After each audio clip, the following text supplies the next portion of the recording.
So now we have our final speaker, Jan Williams. She's from the UK.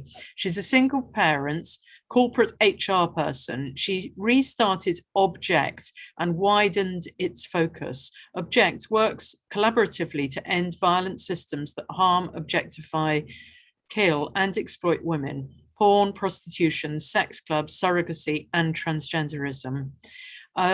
Today, she's going to talk to us, Jan is going to talk to us about how approaching gender hypocritical organizations from the outside and publicizing the critique, it is possible to form gender critical groups which can continue the work from within. So thank you so much for coming and telling us about your work and how it can be done, replicated. Over to you, Jan. Object campaigns on 5 issues: porn, prostitution, sex entertainment venues, transgenderism, and surrogacy. As we know, they're all linked. We'd like to add domestic terrorism and polygamy, which all work to become the 7 pillars of patriarchy and to keep women in their place under the foot of the man. It's very important to link these issues. I was very pleased to hear some of the speakers this afternoon making those very clear links. Not everyone realizes that. Most people get pulled into feminism over one issue that strikes them as horrendous, and it always is, and then they start to see the light on the others. But for example, there are still many organizations that campaign principally around the transgender issue who haven't worked out that surrogacy is an LGBT related issue. Surrogacy is where the trans money is going next. Having created all these infertile people who've taken hormones and puberty blockers and want to have a normal family life, normal in inverted commas, where are they going to go? They're going to go to surrogacy, and everyone's going to make loads more money out of them. And there are going to be many unhappy children created and many unhappy women created because of what they've allowed to be done to them. What I'm going to talk to you about today is really a technique rather than a report. We came on it by mistake. Object's a bit of a gadfly organisation. We've been around a long time, and we work collaboratively with all the single issue organisations that campaign on the issues that we care about. We're a bit like a gadfly. I don't know if you know the philosopher Socrates back in the ancient Greeks. He described himself as the gadfly of Athens. He was always asking awkward questions and getting people to think in different ways and challenging people. And in fact, they put him to death for that in Athens. They polished him off. It's not a popular thing to do, but it does bring some successes sometime. We managed to embarrass Marks and Spencer's, the huge UK retailer, into renaming their porn star cocktail, because they kept on saying what a family retailer they are, and you always see kids in there. So I went on their complaint site and said, excuse me, what are you doing normalizing pornography as a family company? And I found that you couldn't put the word pornography into their complaint system because they censored it. So that took off on social media, and it would embarrass them. They were being hypocritical. In one stage, they were saying this porn star cocktail was okay. And then when you went on their system, they were, oh no, we can't talk about pornography. That's not nice. So we embarrassed them and they changed the name. I still can't get over the fact that we got Marks and Spencer's to change the name of the cocktail. And it's now exactly the same cocktail marketed as the Passion Star cocktail, which you might say isn't much difference. But to me it is, because if porn's okay to show to little kids walking around the store doing your shopping, then that's not okay with me. So moving on to our technique for employers and groups. We looked at some online courses about transgenderism, really irked that the quality of the science that's being sold to people is so low. I think we've got Anna Cleves in the discussion today. She works with us in Object. She's our wonderful treasurer. And Anna used to be an OU science tutor. I was an OU student. I've got a psychology degree from there. And we were annoyed that the Open University was marketing this course about transgender people in the workplace via the government Future Learn site and getting people to pay for it. It was authored by Gendered Intelligence, which we know is one of the big trans ideology organizations. And we were annoyed. So we wrote a detailed letter, well, mainly Anna did the science and I did the letter, to the Open University saying, this is really not suitable. This is not properly evidenced. The evidence you do use is poor quality. You don't assess the evidence. It's all rubbish, basically. And of course, they tried to ignore us, but we contacted them again and persevered and said how much we love the Open University, which we do. And eventually we got a very short and to the point email saying that the course had been withdrawn. Of course, they didn't say it had been withdrawn because of our complaint, but we had been putting it on the website and doing a bit of social media, telling everybody that the Open University was now the closed university, because they were aiming for closed minds, not open minds. So we took this as a success. We were very happy. We didn't expect them to, say mea culpa, mea maxima culpa, and say, oh, how we're terribly sorry. But they've taken it down and it has not reappeared. So we were happy. But we didn't stop there.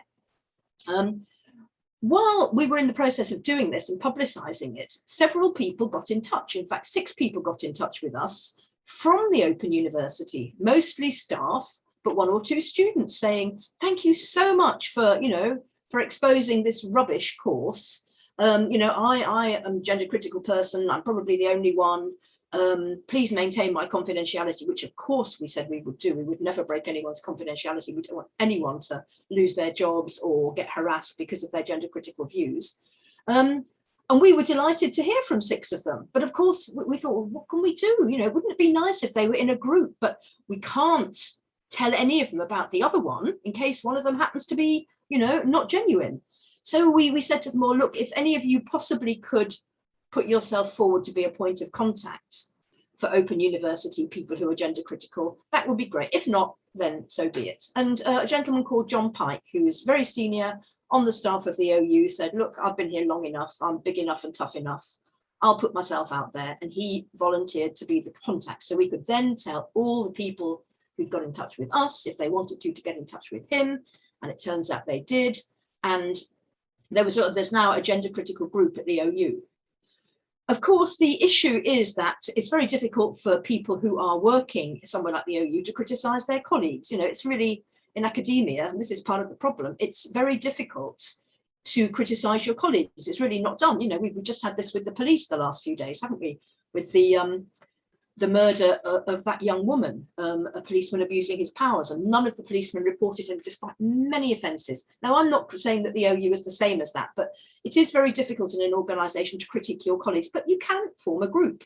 And I think that if more groups were formed in employment groups and industries, and employers knew about them, they wouldn't necessarily need to know exactly who was in them.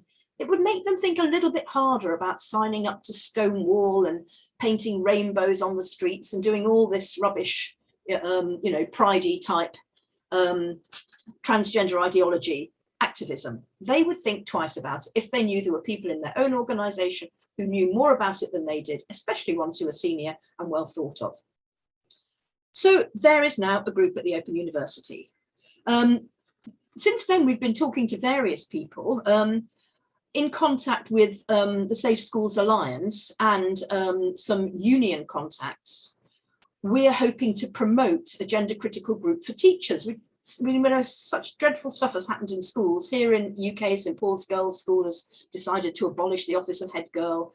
There's a lot of people making a lot of money in diversity and inclusion posts by promoting transgender ideology. They're not promoting anti-sexism at all. They're not doing their jobs properly, but they're being paid loads of money and no one's seen through it yet. So we're hoping to get together with teachers, with people in the unions who are forming gender critical groups in the unions and Safe Schools Alliance, and have something to promote, because there are so many teachers who see the rough end of this rubbish ideology and they see the harm that's being done to children. The social workers have gone ahead and done it. We did contact the social workers. They've now got the Evidence-Based Social Workers Association. I'm in touch with some people who work in transport. I used to work in the transport industry.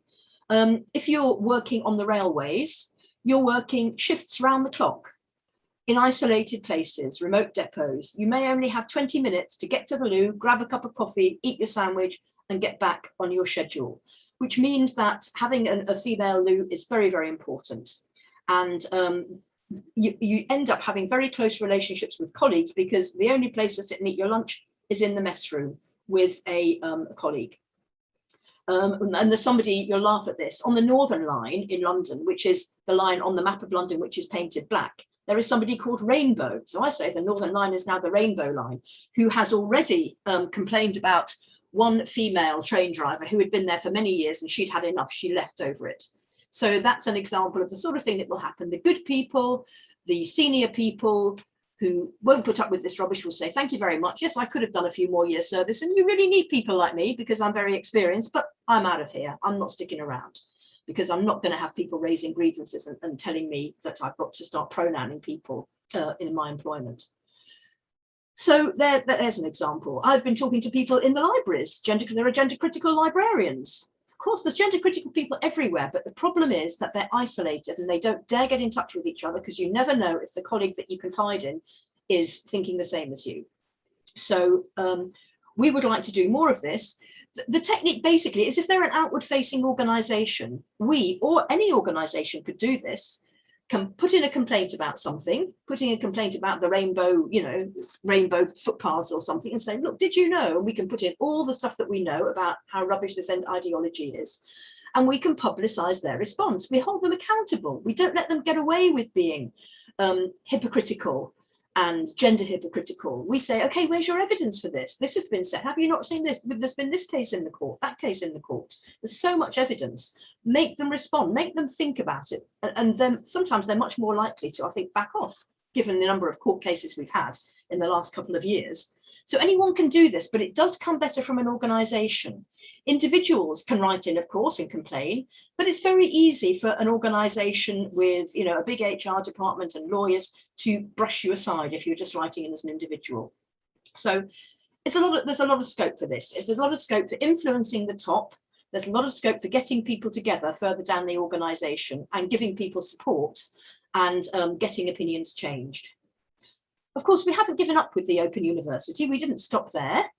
We went on and looked at another course. This was some course materials that they were using. And people pay a lot of money for an OU degree. For people in other countries who don't know what it is, it's an organization that you don't go to. It's all on the airwaves. It was on TV when it started. It's online. You send stuff in, you have tutorials online, and you get a degree. You can study in your spare time while you're still doing your job and bringing in an income. So Anna Cleves, ex-OU science tutor, and I had a look at another one in depth. Of course, Anna did all the science and we sent in another detailed critique and we waited and of course nothing happened. And so we chased again. We'd complained to the Vice Chancellor, of course, go to the top. Eventually we got a reply from the Vice Chancellor's personal assistant, not from the Vice Chancellor. He's far too busy on his hundreds of thousands of pounds salary to bother replying to little people like us. He got his PA to reply. And she said, well, we've reviewed the course and we've had a look at it. And basically, we're not going to do anything about it. So we replied to them saying, oh, that's great to know. Thank you very much. Please, could we see the review? We want to see all this information they've got about how good their evidence is. We know it's rubbish. And then they replied, threatening legal action. And when someone replies threatening legal action, you always know you've got them, don't you? It wasn't legal action against our arguments. It was legal action because we had obviously published all this on our website and we had published the name and job title of the person who had replied to us, i.e. this PA. And they said we were putting her in the firing line. So obviously we got our wonderful web mistress to take down her name and job title and redact that because we don't want to put anybody in the firing line. And then we replied saying, thank you, we've done what you requested, but please note that we didn't put her in the firing line, you did. So what we're going to do now is we're going to protect ourselves against possible claims. We don't want to lose our homes, our children's inheritance and things like that if they take out a claim against us. We're pretty confident in our evidence. And we will come back again in due course and say, we're not happy. There's more to this. So watch this space, because all the universities have become businesses. As somebody said earlier, it was Cherry, academia is a nightmare.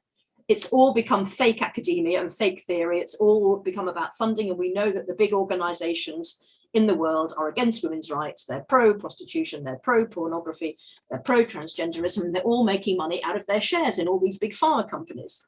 And we object. So we're moving on to that. We will be coming back to that again. So anyone can do this. Anyone can send in a complaint, but it's best done through an organization. You might get Transgender Trend or Fair Play for Women. Anyone that you're close to would probably be interested in doing it. It's a very, very simple technique. And it pressures them from the top. And if it produces a group of like-minded employees, that's all the better, isn't it? Because let's face it, critical mass on this issue is growing all the time. Women's Human Rights Campaign have done a fantastic job getting everybody all around the world together to report on what's happening in their countries.